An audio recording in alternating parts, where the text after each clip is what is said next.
जैन धर्म। जैन धर्म के संस्थापक एवं प्रथम तीर्थंकर ऋषभदेव थे, जिनके प्रतीक चिन्ह सांड था। जैन धर्म के संस्थापक कौन थे? तो ऋषभदेव थे। या कहीं कहीं लिखा मिल जाएगा जैन धर्म के प्रथम तीर्थंकर कौन थे? तो ये भी ऋषभदेव थे। जैन धर्म में कुल तीर्थंकर 24 हुए। जैन धर्म में कुल कितने तीर्थंकर थे? तो 24 थे। जैन धर्म के 23वें तीर्थंकर पार्श्वनाथ थे, जिनके प्रतीक चिन्ह सर्प था। जैन धर्म के 23वें तीर्थंकर कौन थे? तो पार्श्वनाथ थे, जिनके प्रतीक चिन्ह सर्प था। पार्श्वनाथ काशी के इक्ष्वाकु वंशीय राजा अश्वसेन के पुत्र थे। पार्श्वनाथ किनके पुत्र थे? तो पार्श्वनाथ अश्वसेन के पुत्र थे, जो कि काशी के इक्ष्वाकु वंशीय राजा थे। यानी पार्श्वनाथ के पिता का नाम अश्वसेन था। पार्श्वनाथ ने 30 वर्ष की अवस्था में संन्यास जीवन को स्वीकारा था। पार्श्वनाथ ने कितने वर्ष की अवस्था में संन्यास जीवन को स्वीकारे थे? तो पार्श्वनाथ 30 वर्ष की अवस्था में संन्यास जीवन को स्वीकारे थे। पार्श्वनाथ द्वारा दी गई शिक्षा थी हिंसा न करना, सदा सत्य बोलना, चोरी न करना तथा संपत्ति न रखना। पार्श्वनाथ द्वारा कितने शिक्षा दी गई थी? तो 4 शिक्षा दी गई थी। कौन कौन? तो हिंसा न करना, सदा सत्य बोलना, चोरी न करना तथा संपत्ति न रखना। महावीर स्वामी जैन धर्म के 24वें एवं अंतिम तीर्थंकर हुए। इनका प्रतीक चिन्ह सिंह था। महावीर स्वामी जो थे जैन धर्म के 24वें यानी लास्ट तीर्थंकर थे, और इनका प्रतीक चिन्ह क्या था? तो सिंह था। जैन धर्म में टोटल कितने तीर्थंकर हुए थे? तो 24 हुए थे, और 24वें कौन थे? तो महावीर स्वामी थे। एकदम इंपॉर्टेंट है, याद कर लेना। महावीर स्वामी कैमे तीर्थंकर थे? तो 24वें थे, यानी अंतिम तीर्थंकर थे महावीर स्वामी जैन धर्म के। महावीर का जन्म 540 ईसा पूर्व में कुंडल ग्राम यानी वैशाली में हुआ था। महावीर का जन्म कब हुआ था? तो 540 ईसा पूर्व में हुआ था। कहाँ पे हुआ था? कुंडल ग्राम में हुआ था। कुंडल ग्राम कहाँ पड़ता है? तो कुंडल ग्राम वैशाली में पड़ता है। महावीर के पिता का नाम सिद्धार्थ, माता का नाम त्रिशला, पत्नी का नाम यशोदा, पुत्री का नाम अनुजा प्रियदर्शिनी था। महावीर के पिता का क्या नाम था? तो सिद्धार्थ था। महावीर के माता का क्या नाम था? तो त्रिशला था। महावीर के पत्नी का क्या नाम था? तो यशोदा था। महावीर के पुत्री का क्या नाम था? तो अनुजा प्रियदर्शिनी था। महावीर के पिता सिद्धार्थ ज्ञात्री कुल के सरदार थे, और माता त्रिशला लिच्छवी राजा चेटक की बहन थी। महावीर के पिता सिद्धार्थ जो थे किस कुल के थे? तो ज्ञात्री कुल के थे, और माता त्रिशला लिच्छवी राजा चेटक की बहन थी। किनकी बहन थी? त्रिशला, तो चेटक की बहन थी। महावीर के बचपन का नाम वर्धमान था। महावीर स्वामी के बचपन का नाम क्या था? तो वर्धमान था। महावीर ने 30 वर्ष की उम्र में माता पिता की मृत्यु के पश्चात अपने बड़े भाई नंदीवर्धन से अनुमति लेकर संन्यास जीवन को स्वीकारा था। महावीर स्वामी ने कितने वर्ष की अवस्था में संन्यास जीवन को स्वीकारा था?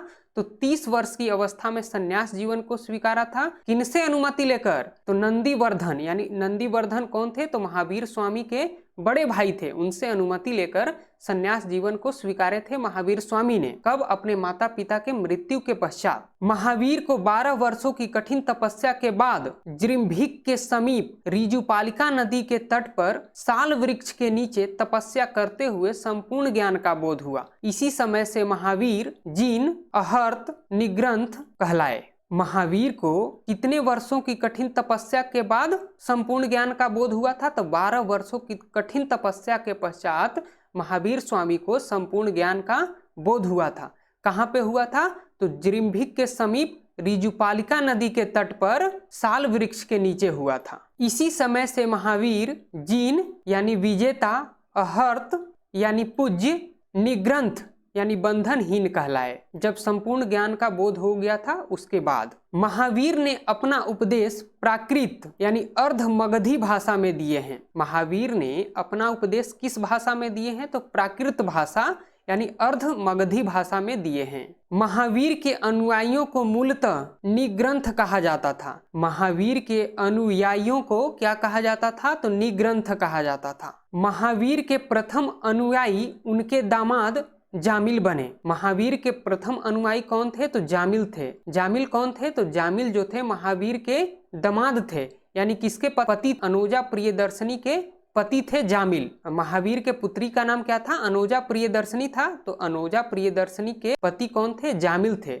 जो कि महावीर स्वामी के प्रथम अनुयायी बने थे जामिल। प्रथम जैन भिक्षुनी नरेश दधिवाहन की पुत्री चंपा थी। प्रथम जैन भिक्षुनी नरेश दधिवाहन की पुत्री कौन थी? तो चंपा थी। महावीर ने अपनी शिष्यों को 11 गंधर्वों में विभाजित किया था। महावीर ने अपने शिष्यों को कितने गंधर्वों में विभाजित किया था? तो महावीर ने अपने शिष्यों को 11 गंधर्वों में विभाजित किया था। आर्य सुधर्मा अकेला ऐसा गंधर्व था जो महावीर की मृत्यु के बाद भी जीवित रहा। अगर आपसे पूछे कि ऐसा कौन सा गंधर्व था जो महावीर के मृत्यु के बाद भी जीवित रहा, तो वो था आर्य सुधर्मा। आर्य सुधर्मा जैन धर्म का प्रथम थेरा या मुख्य उपदेशक हुआ। आर्य सुधर्मा जो था वो जैन धर्म का प्रथम थेरा या मुख्य उपदेशक हुआ। अगर आपसे पूछे कि जैन धर्म का प्रथम थेरा या मुख्य उपदेशक कौन हुआ, तो आर्य सुधर्मा हुआ। स्वामी महावीर के भिक्षुनी संघ की प्रधान चंदना थी। स्वामी महावीर के भिक्षुनी संघ की प्रधान कौन थी? तो चंदना थी। अब देख लेते हैं प्रमुख जैन तीर्थंकर और उनके प्रतीक चिन्ह। इस साइड में जैन तीर्थंकर के नाम दिया हुआ है और क्रम इस साइड में प्रतीक चिन्ह दिया हुआ है। एक एक करके देख लेते हैं। ऋषभदेव। ऋषभदेव जो थे जैन धर्म के प्रथम तीर्थंकर थे, जिनके प्रतीक चिन्ह सांड था।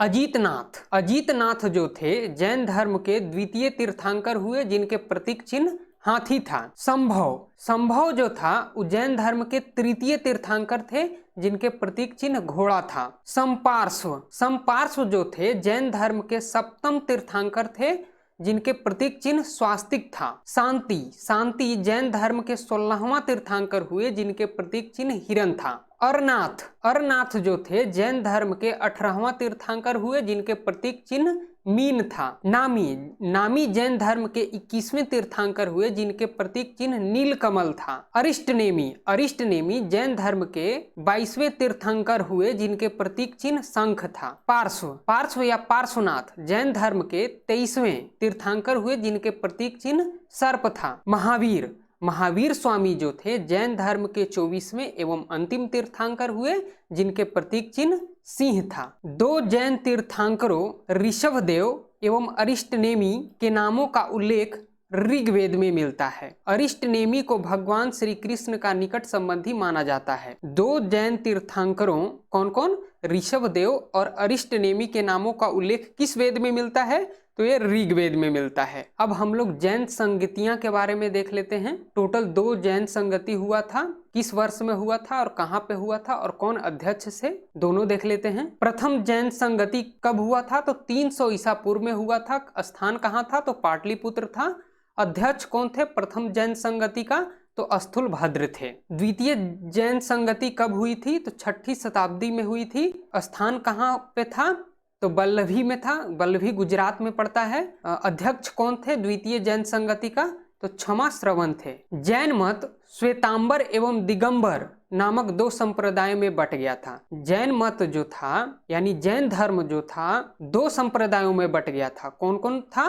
तो श्वेतांबर एवं दिगंबर नामक 2 संप्रदाय था, जिसमें जैन धर्म यानी जैन मत बट गया था श्वेतांबर और दिगंबर में। स्थूलभद्र के शिष्य श्वेतांबर एवं भद्रबाहु के शिष्य दिगंबर कहलाए। स्थूलभद्र के शिष्य श्वेतांबर यानी श्वेत वस्त्र धारण करने वालों को श्वेतांबर बोलते हैं, और भद्रबाहु के शिष्य दिगंबर यानी नग्न रहने वाले को दिगंबर बोलते हैं, कहलाए। जैन धर्म के त्रिरत्न हैं। कौन कौन है त्रिरत्न? साम्यक दर्शन, साम्यक ज्ञान और साम्यक आचरण। जैन धर्म के त्रिरत्न हैं साम्यक दर्शन, साम्यक ज्ञान और साम्यक आचरण। त्रिरत्न के अनुशीलन में निम्न 5 महाव्रतों का पालन अनिवार्य है। 5 महाव्रत कौन कौन था? तो अहिंसा, सत्य वचन, अस्तेय, अपरिग्रह और ब्रह्मचर्य। यही 5 महाव्रत था जिनका पालन करना अनिवार्य था। जैन धर्म में ईश्वर की मान्यता नहीं है, आत्मा की मान्यता है। जैन धर्म में किसकी मान्यता नहीं है? तो जैन धर्म में ईश्वर की मान्यता नहीं है,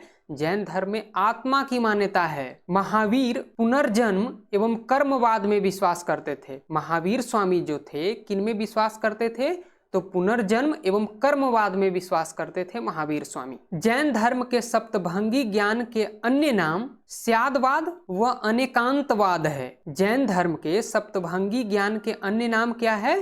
तो स्यादवाद या अनेकांतवाद है। जैन धर्म ने अपने आध्यात्मिक विचारों को सांख्य दर्शन से ग्रहण किया है। जैन धर्म ने अपने आध्यात्मिक विचारों को कहाँ से ग्रहण किया है? तो सांख्य दर्शन से ग्रहण किया है अपने आध्यात्मिक विचारों को जैन धर्म ने। जैन धर्म मानने वाले कुछ राजा थे, कुछ राजा के नाम दिया हुआ है जो जैन धर्म मानते थे। उदयीन थे, वंद राजा थे, चंद्रगुप्त मौर्य थे, कलिंग नरेश खारवेल थे, राष्ट्रकूट राजा अमोघ वर्ष थे, चंदेल शासक थे। ये सब ऐसे राजा के नाम है जो जैन धर्म मानते थे। विशाल बाहुबली की मूर्ति, गोमेतेश्वर की मूर्ति कायोत्सर्ग मुद्रा में है। यह मूर्ति 8 मीटर ऊंची एवं एक ही चट्टानों को काटकर बनाई गई है। बाहुबली की मूर्ति यानी गोमतेश्वर की मूर्ति किस मुद्रा में है? तो कायोत्सर्ग मुद्रा में है। खजुराहो में जैन मंदिरों का निर्माण चंदेल शासकों द्वारा किया गया था। खजुराहो में जैन मंदिरों का निर्माण किनके द्वारा किया गया था?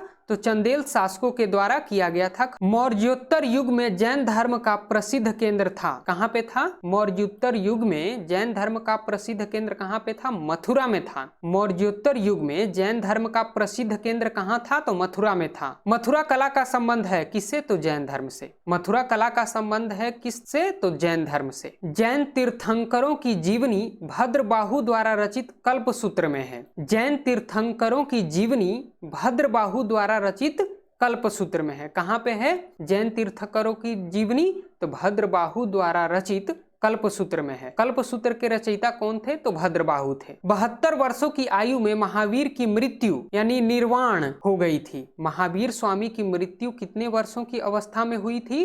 तो 72 वर्षों की आयु में महावीर स्वामी की मृत्यु यानी निर्वाण हो गई थी। महावीर की मृत्यु यानी निर्वाण कब हुई थी? तो 468 ईसा पूर्व में बिहार राज्य के पावापुरी यानी राजगीर में हो गई थी। महावीर स्वामी की मृत्यु कहाँ पे हुई थी? तो पावापुरी में हुई थी। यानी पावापुरी कहाँ पड़ता है? राजगीर में पड़ता है। कब हुई थी महावीर स्वामी की मृत्यु? तो 468 ईसा पूर्व में हुई थी। कहाँ? बिहार में। मल्लल राजा सृष्टिपाल के राजप्रसाद में महावीर स्वामी को निर्वाण की प्राप्ति हुआ था। किसके प्रसाद में हुआ था? तो मल्लल राजा सृष्टिपाल के राजप्रसाद में।